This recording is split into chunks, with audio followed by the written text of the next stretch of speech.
as we've moved slowly but steadily on an ever-increasing escalatory ladder with Iran. Absolutely. All right, so I want to bring in now CBSN political contributor Zeke Miller, who is in Washington.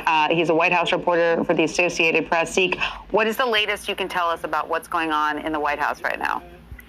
We haven't received any new information from the White House since that initial statement from Stephanie Grisham, but we do know that senior administration officials, including the Secretary of State, Secretary of Defense, and the Chairman of the Joint Chiefs of Staff, arrived in the last few minutes at the White House, presumably to continue monitoring the situation from here with the president. We have not heard directly from the president now since 2+ hours now since that apparent ballistic missile attack.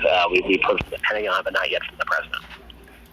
And is there any new information about what damage has come out of both of these attacks? I know that we're waiting on that. Reportedly, the assessments are still taking place. Do you know when we're likely to hear more about those assessments?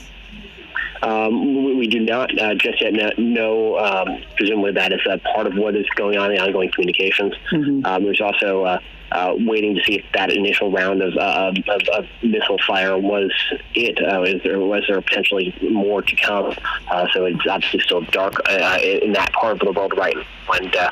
And certainly by the time the sun rises, we will get a greater sense of what in fact happened overnight there and what's to come afterwards.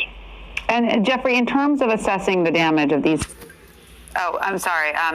Zeke, in terms of assessing the damage, how crucial is that information to determining next steps?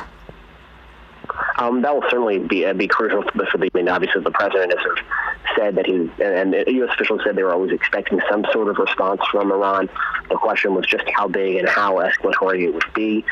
That would determine, obviously, the nature of the then expected U.S. response. If this would be larger than this, or if there would be some substantial loss of life, it could be significantly escalatory, and you can see a greater U.S. response. Of course, the attack on General Soleimani last week was in retaliation for a number of missile strikes at U.S. bases, including one that killed an American contractor a week and a half or so ago. So